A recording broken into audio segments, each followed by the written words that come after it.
Good evening and welcome to TC Network. I am Tingnay Team who keep bringing you today's news. Today's top headlines include counting of votes underway throughout the country. Congress wins both in outer and inner constituencies of Manipur. Remembrance Day echoes call to expedite long-pending political solution for Kuki-Zo. News in details. The Congress is leading in both the Lok Sabha seats in Manipur, inner and outer constituencies. Congress candidate Angomcha Bimol Koizam is leading in inner Manipur over his nearest rival, Thaunauzam Bisanta Kumar of the BJP by over 62,000 votes. In the outer Manipur seat, the Congress Alfred Kangam S. Arthur is leading by over 2,700 votes over his Naga People's Front NPF rival, Kachui Timothy Jimik. Jimik was earlier ahead, but the gap narrowed till Arthur eventually overtook him.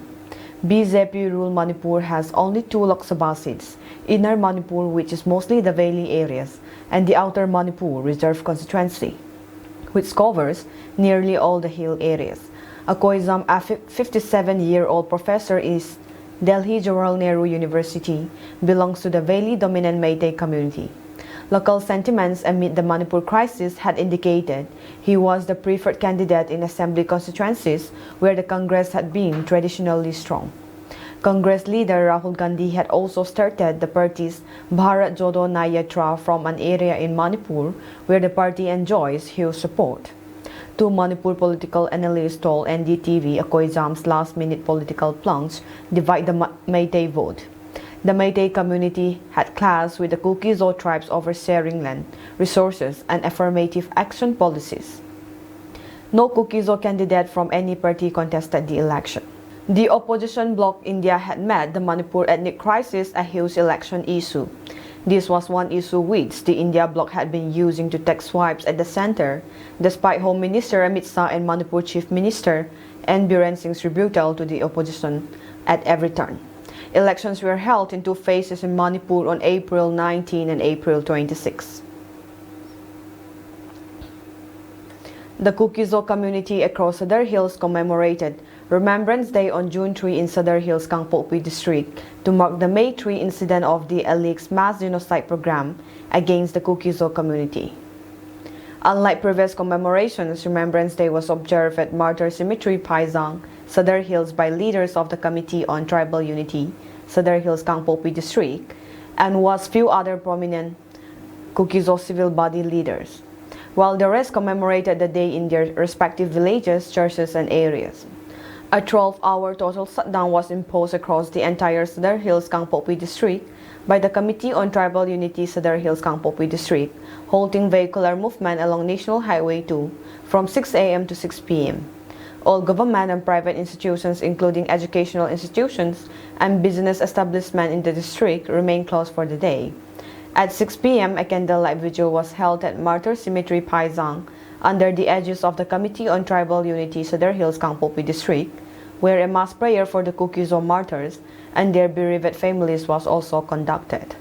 Speaking on the sidelines of the solemn event, KOTU's Medical Cell Coordinator, NG Lun Kipgen, said that the committee is once again constrained to observe Remembrance Day yesterday to mark the May 3rd incident of the mass genocide program against the Kuki-Zo by the radicalized majoritarian Meitei-led state administration.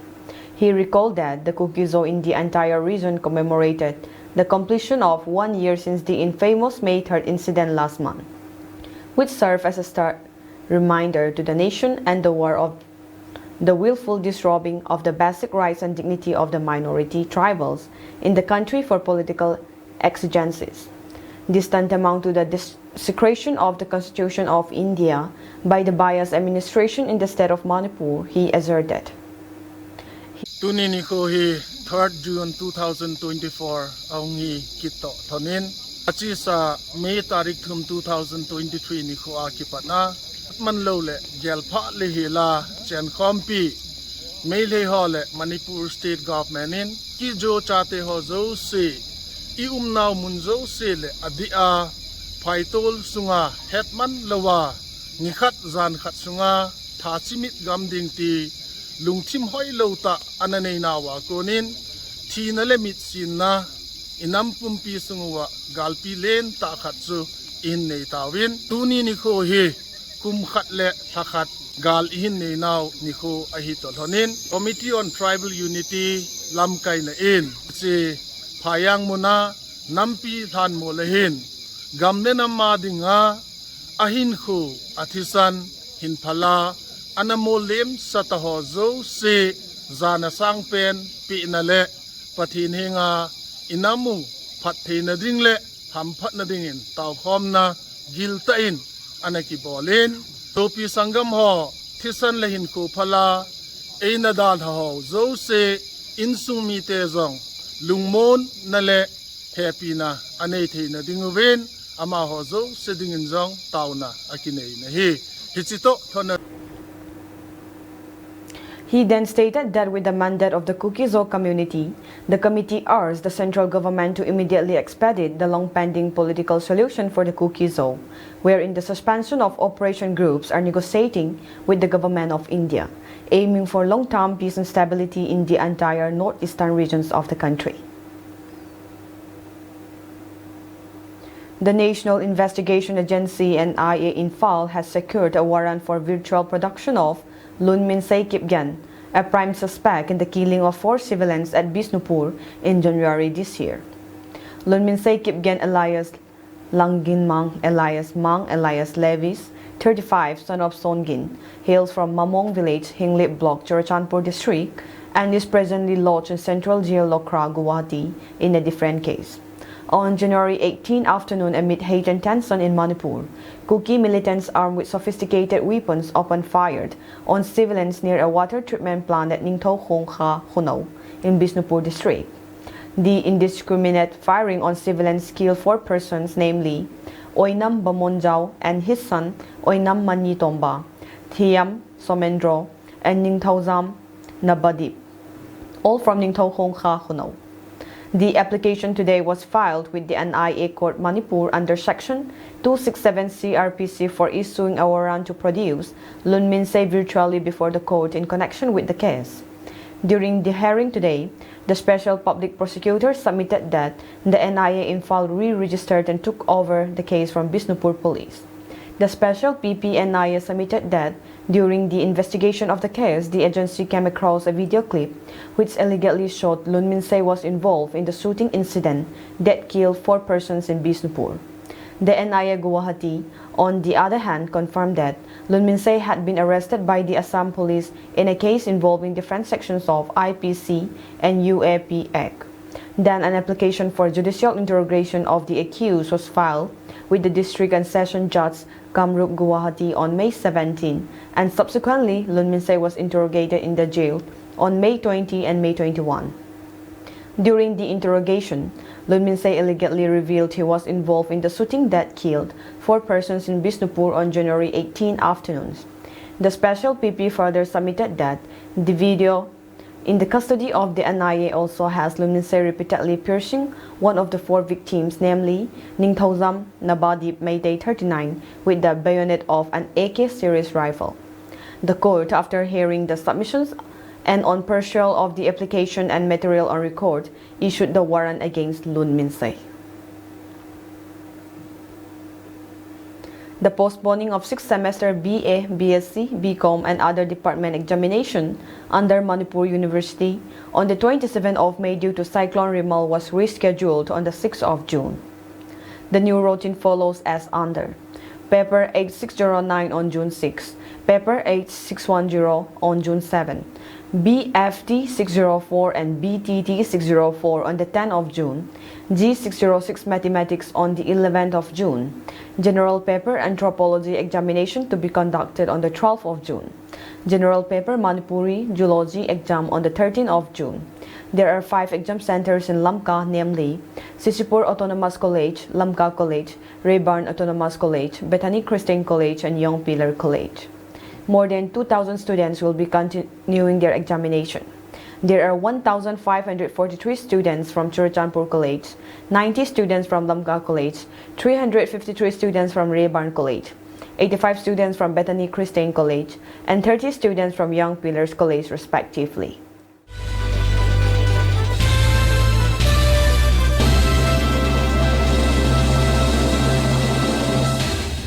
A car driven by a 72-year-old man collided with 4 bikes before crashing into a parked vehicle at Cyber Chowk in Maharashtra's Kolhapur city on Monday.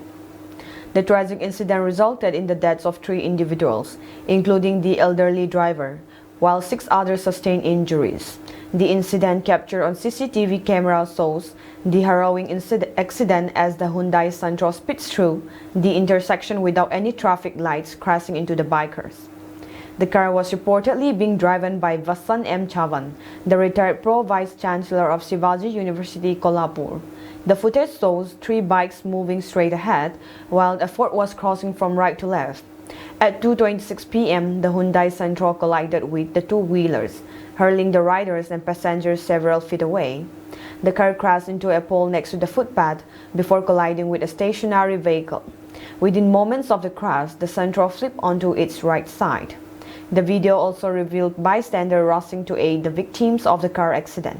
Additionally, a man can be seen lifting a child who was on one of the bikes, while the woman riding pillion required assistance to stand up. Authorities have stated that they are currently investigating the incident. The identities of the victims have not been disclosed as per an NDTV report. The Indian Army has commenced its summer trials to select its next close-quarter battle CQB weapon. A total of 425,000 units will be procured in the chosen caliber of 5.56 X-45 NATO. Winter trials are scheduled for later this year to ensure all-weather performance of the selected weapon.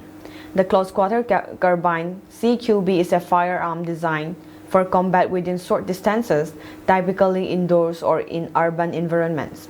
It is typically shorter and lighter than a standard rifle, making it easier to maneuver in tight spaces.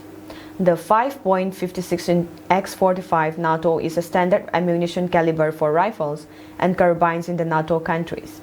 The Indian Army selection process for a new CQB weapon is a competition between 15 different players. The chosen weapon will need to meet the Indian Army's specific requirements for performance, reliability, and durability. The summer trials will provide the Indian Army with an opportunity to evaluate the performance of the different CQB weapons under a variety of conditions. The winter trials will then help to ensure that the chosen weapon can also function effectively in cold weather conditions. The selection of a new CQB weapon is an important step for the Indian Army, as it will provide its soldiers with a modern and effective close-quarters combat capability. With the announcement of the Lok Sabha elections in the world's largest democracy, security has been heightened at multiple locations across the country, with police and paramilitary forces conducting intensive patrolling. Visuals from the national capital showed that the Northeast Delhi District Police, along with paramilitary forces, were patrolling and checking vehicles in Nagari, Silampur, Dayalpur, Sonia Vihar, and Bhajanpura areas of Delhi. Patrolling is also on at the Connaught Place and Barakhamba areas of Delhi. Security has been heightened at counting centers in Delhi's Hilgaon, Siri institutional area, and other places as well. Around 70 companies of the security forces have been deployed at all 7 counting centers across the national capital as part of the elaborate security arrangements made by the Delhi police for the vote counting day. In Jammu and Kashmir, speaking on the preparation for Lok Sabha poll counting day, Jammu Deputy Commissioner Sachin Kumar said, "All the preparations have been done. The training of the staff and randomization had also been done. The candidates of the political parties have been issued I-cards and sensitized. Sections 144 has been imposed in the area of the counting and to maintain the sanctity of the model code of conduct so that there is no problem around 100 meters of the center." In Uttarakhand, Dehradun Senior Superintendent of Police Ajay Singh inspected security arrangements in the area ahead of counting day. According to ECI rules, in the inner cordon where counting will be held in 2 halls, paramilitary forces have been deployed. Without a pass, no one will be allowed to enter except polling party or agents. In the second layer of security, which is up to 100 meters, no one will be allowed to enter without a pass and no one will be allowed to get in without checking. Our constables and forces will be present. In the outer cordon where there is parking and facilities to keep bags and mobiles, our civil police is in place. We have arranged 3 layers of security. Along with this, fire tenders are in place and drills were conducted. Our forces has been briefed, Singh said. Visuals from Mumbai saw that security has been heightened at some counting centers ahead of the counting of votes. Security personnel were conducting intensive patrolling and checking at the Eastern Express Highway. Meanwhile, Ayodhya IG Praveen Kumar also briefed about the preparation for Lok Sabha poll counting day today. The necessary arrangements have been made as per the guidelines of the ECI. CCTV has been installed, briefing has been done to the forces, any untoward incident will be monitored and those who will try to create any mischief, action will be taken against the person, said IG Ayodhya. As the mega vote counting for the Lok Sabha elections on Tuesday is only a few hours away, guidelines have been issued and security systems have been set up at multiple counting centers in different cities for the smooth conduct of the electoral process. Prime Minister Modi's homestead, Gujarat, has also prepared for the vote counting day as security forces rehearse and perform drills for the effortless conduct of D-Day. The exit polls predicted that the ruling BJP-led NDA is poised to improve its performance over its 2019 record when it won 352 seats. 2 polls predicted the BJP would also improve its number from the 303 seats it won in the 2019 Lok Sabha polls.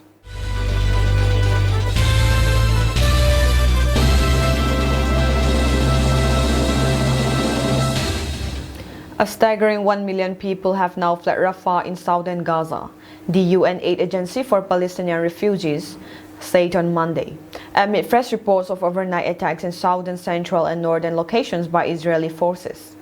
The city of Rafah on Gaza's southern border with Egypt have been home to well over 1 million forcibly displaced by nearly 8 months of daily bombardment by the Israeli military in response to Hamas-led terror attack in southern Israel on 7 October. Thousands of families now shelter in damaged and destroyed facilities in Khan Yunis, where UNRWA keeps providing essential services despite increasing challenges. Conditions are unspeakable, the UN agency said in a post on X, formerly Twitter. The development comes 3 days since US President Joe Biden unveiled a ceasefire proposal based on a phase end to the war, reportedly involving the withdrawal of Israeli forces from build-up areas, the release of Israeli hostages and Palestinian prisoners, along with a plan for Gaza reconstruction. According to UNRWA, thousands of families have been forced to seek shelter in badly damaged buildings in Khan Yunis. The city, which is just north of Rafah, is estimated to be home to some 1.7 million people. All 36 of UNRWA's shelters in Rafah are now empty, it reported. The UN agency has continued to provide basic humanitarian relief despite the increasingly difficult conditions, illustrated by one photograph of a young girl sitting alone on a rubble-strewn stairwell and another showing huge mounds of rubble and twisted metal next to a largely unscathed building. Some 690,000 women and girls are believed to lack basic menstrual hygiene kits, privacy and drinking water, UNRWA said, highlighting the daily struggles faced by extremely vulnerable people in Gaza. The UN Population Fund estimated that around 18,500 pregnant women have been forced to flee Rafah. Around 10,000 more remain there in desperate conditions, the UN agency said on X. Access to health care and maternal supplies is minimal. Mothers and babies' health is at risk. Echoing those deep concerns, the UN World Food Programme said that there was now little we can do for the people still in Rafah, where roads are unsafe, access limited, and most of our partners and other humanitarian agencies have been displaced. In an alarming update on the exodus from Rafah since the escalation of the Israeli military operation there, a senior WFP official warned that public health concerns were now beyond crisis levels, while the sounds, the smells, the everyday life are horrific and apocalyptic. People have fled to areas where clean water, medical supplies and support are insufficient, food supply is limited, and telecommunications have stopped, said Matthew Hollingworth, WFP country director in Palestine. Donald Trump's campaign and the Republican National Committee said they raised $141 million in May, a massive fundraising haul that includes tens of millions of dollars raised in the aftermath of his guilty verdict in his criminal hush money trial. Trump's campaign is not required to publicly disclose its fundraising to the Federal Election Commission until later this month, but its decision to release the numbers early underscores how it sees the wave of contribution as evidence that last Thursday's verdict has energized the former president's supporters and as a sign that it will not hobble his efforts to return to the White House. President Joe Biden's campaign has set to release its own May fundraising totals. Trump and the Republican Party reported raising $76 million in April, topping the more than $51 million reported by Biden and the Democratic National Committee that month for the first time.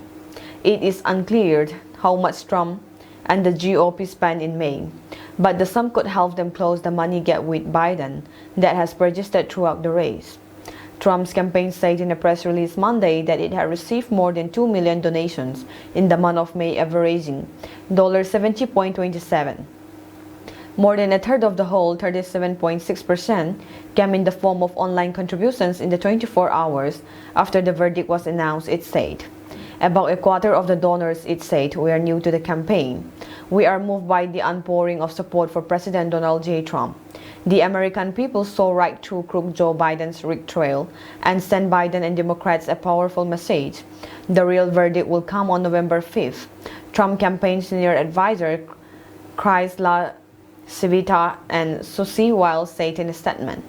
Biden campaign spokesman Amar Moza said the campaign would see how the numbers actually shake out when they are officially reported but said one thing's for certain. Trump's billionaire friends are propping up the campaign of a white-collar crook because they know the deal.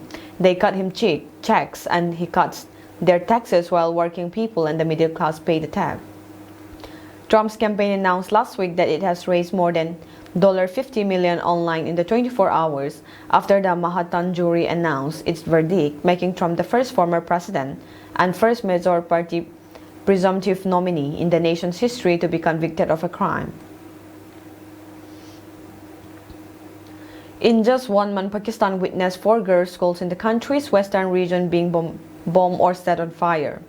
The last attack was on May 29 when a group of unidentified armed men attempted to set fire to a school in Surab district of Kalat division. The unidentified attackers led the overnight attack and escaped before the police arrived. The authorities put out the fire with the help of local administration. The police have started an investigation and a case under terrorism laws have been registered against the unknown miscreants. Numerous girls' schools in Balochistan and Khyber Pakhtunkhwa were attacked in May 2024 by unidentified armed men who were reportedly suspected Pakistani Taliban militants. According to the Associated Press, authorities had earlier suspected militants who have targeted girls' schools years ago, saying that women should not be educated. On May 27, a group of armed men led an overnight attack on a girls' school in San Kimar village of Rasmak Tehsil, destroying the furniture, computers, and books. The police arrested a former teacher for his alleged involvement. According to Dawn, a group of unknown attackers had also destroyed the school's solar power system in March. According to the outlet, the previous attack was on May 17, when unidentified terrorists bombed an under-construction girls' private school in Lower South Waziristan.